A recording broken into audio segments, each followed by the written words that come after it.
used to go to the same school as him when he was in 8th grade. I used to be all the fights. You already know. You know, I used to hear about me fight all the damn time in 6th grade until I got kicked out. I used to fucking hate this. Bro, hate it, bro. They kicked me out. Was it Shoot Larry and Amadio that was there together? Hell yeah, they used to be there all the time, bro. Was it before y'all? Bro, and then Travis went to Kenmore when you went to Bookto or something like that? Or Travis went to Garfield, I went to Bookto, Amadio went to Kenmore, Larry went to Kenmore. Man, they should have been at Bookto. It was a I shit. went to Bookto. Drill got transferred to about 50 different schools. Yeah. He was I at remember he ended at Firestone, I think. Hey, what's the next question, though, Quest? Next question, you know I got y'all. What car made you want to get your first whip? Like, what car did you see? Like, I'm talking about the hardest car. Like, what car was it? Like, the detail. What kind of car was it that made you want to get your first whip? First car, shit. My first car was the shit to me. Nigga, I was about this bitch. It was a 97 aluminum. I thought my first one was fire. Well, it was a Honda hatchback. Man. 95. I just got my first car, you feel me? But it ain't the car that I wanted, but at the same time, it's a car that I liked. I like their models. But the car that I saw that made me inspired to get my first car, it was a 1998 Chevy Mustang, 22s on them hoes. I remember playing, it was a game and I saw it on and I liked it real good. It was Midnight Club Dub Edition Remix. If you know what that is, you know what I mean. Cause Emma was nice. For real, what made you like, what made me want to like drive more, it was definitely Fast and Furious, the first two. For real. Like, you know what I'm saying? Everybody wanted to be like Paul Walker. Bro, and Paul shit. Walker was them Asians was tricking out them cars. Paul Walker. Bro, them damn movies. It was the first two movies. After that, I said it. That shit ass. Man. Not hit. Too Fast and Too Furious. Hey, I'm gonna let Miara do it. Tell them the order they gotta watch Fast and Furious things. Tell them the order you gotta watch the order. It's mixed up. It's not how you think. Man, you gotta watch it like this, man. You gotta watch 1, you gotta watch 2, you gotta watch. Everybody get their options. You gotta watch 1, Everybody get their list. Everybody get their list. You gotta watch 4, then you gotta watch 5, 6. You can't watch 1 and 2. You gotta watch 1.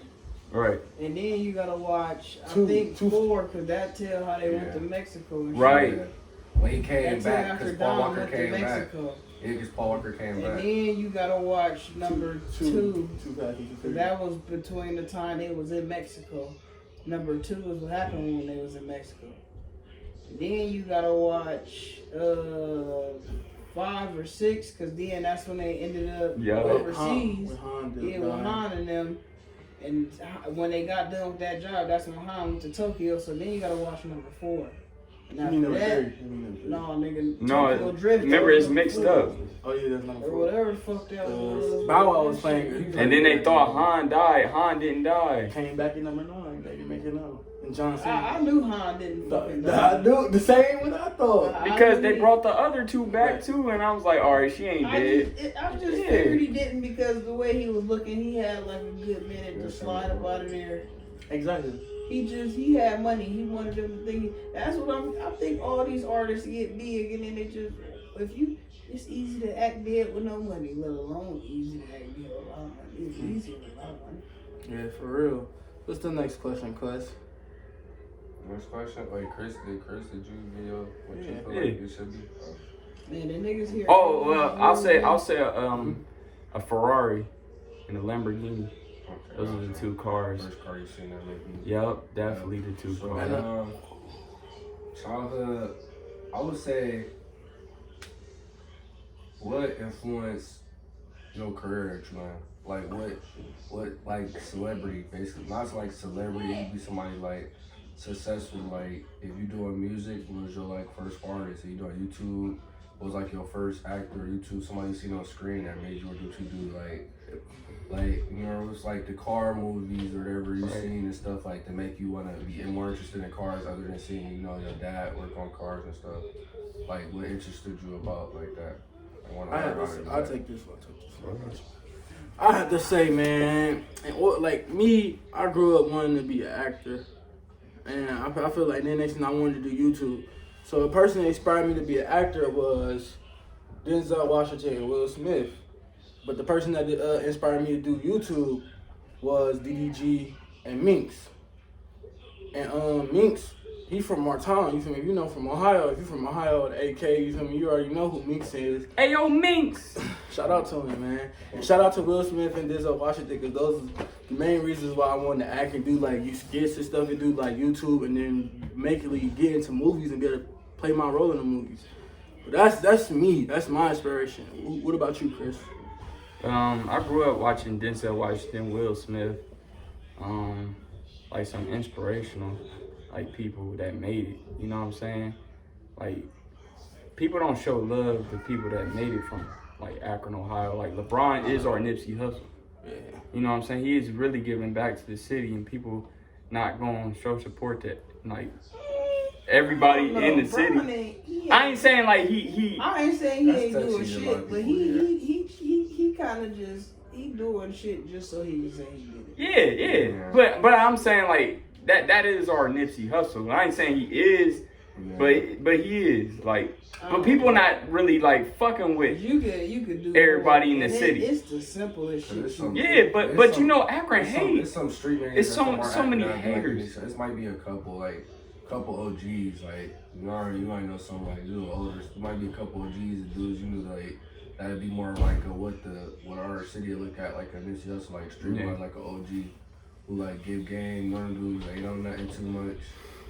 It's just a lot of haters. I feel like one person that really put Akron on the map and niggas that sleep on is Pt2. I was about to say that. Yeah. Ed Pacino really got shit. I gotta get mine. Because he the one that made the bridge between Akron and the Bay.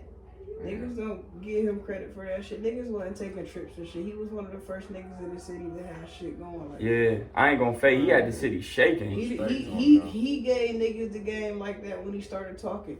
Like he the reason why everybody come to Akron now. That's why Akron's such a hot spot for drug trafficking now. Cause Pacino and them, he really put us on the map. Like niggas ain't hip, man. They ain't hip at all, bro. Not hip, bro.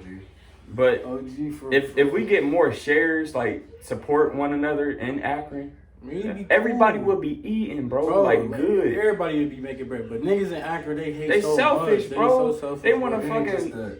It ain't just the niggas I hate, bro. It's the females too. They're not even selfish. They just poor. They don't want to see nobody else grind, bro. They can't see the bigger picture because if they can, everybody will be millionaires in this fucking shit, bro. No, everybody just worried about the wrong shit. They worried about a girl fucking another dude, and I'm like, come on, man. What's the next question, Quest?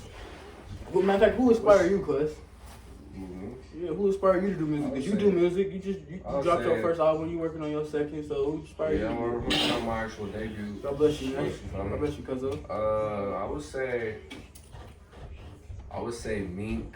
I mean Meek a lot. You know, Meek a lot since he came out. If you don't know, Meek Millie about like 10.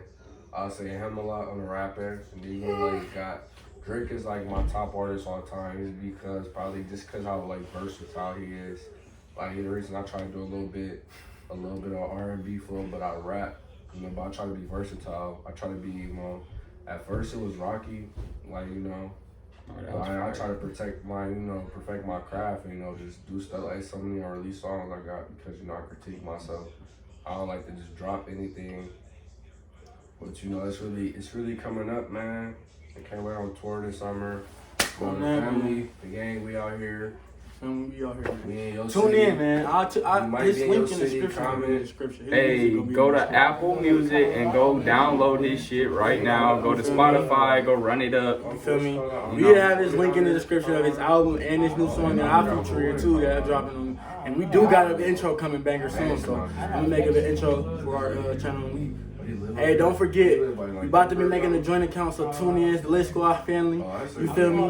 What's the next question, Quest? Next question. And it's the last one right here. It's the last question. Tell me the last question should be.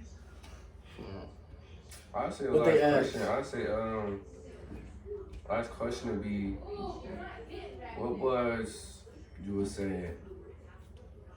What was the hardest perseverance point in your life so far? Like, it ain't gotta be mental or physically. It can be whatever one. Like, hardest point, bro. You had to grind some shit out, or whatever. You had to get through that shit. You ain't know if you was, but you just kept your head down. The hardest point in your life is when you realize you was holding you back. Oh, for real. Yeah. That'd be the hardest, because you don't want to admit it, but you gotta admit you really is your biggest downfall, especially if always, bro. you don't Swear do to what God. you're trying to do. You will never know if you don't do it. Yep. Exactly. And that's where you open your other side of your brain up and you achieve another part. Like, people don't know that shit. Like, it's not hard. I'm telling you, once I start holding myself back, bro, I was up 10, bro. Yeah, bro. Swear to God. Same you here, look bro. back like, what the hell? I could have. You just holding your other side back. When you unleash give a it, scenario, boy. like give a quick scenario, like Like, something like I a got time, you. or you can make up a time and like kind So, of yourself. Basically, one time, the hardest thing in my life was overcoming, and that was mentally, was me fighting the battle of Crohn's. You feel me?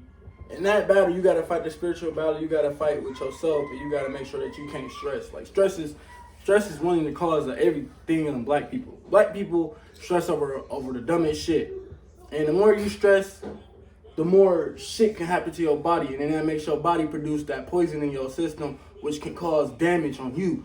So you can't keep stressing over dumb shit, petty shit. Fuck all that shit. You gotta throw that out next. If somebody stress you out, move to the next. Don't argue with these fuck niggas or these hoes. You feel me? Ain't no point.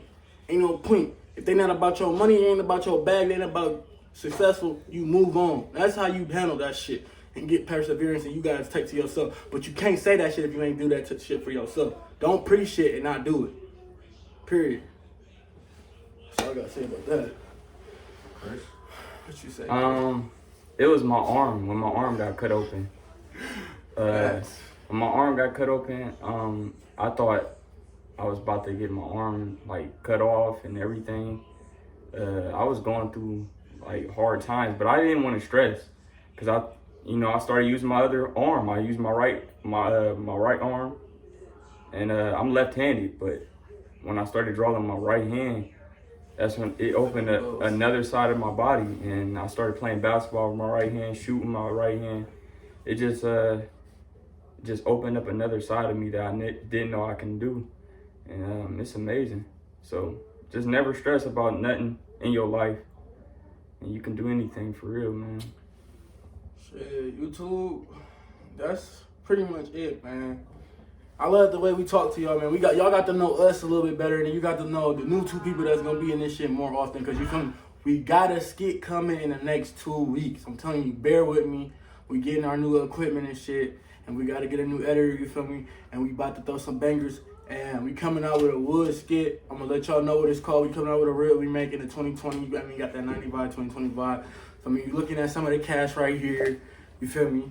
You looking at me and Chris as the directors. You feel me? We about to do this big. You said some of the cast? Yeah, some of the cast. Like, I think that's fair. Cast, like we part of the cast, like we part of the crew.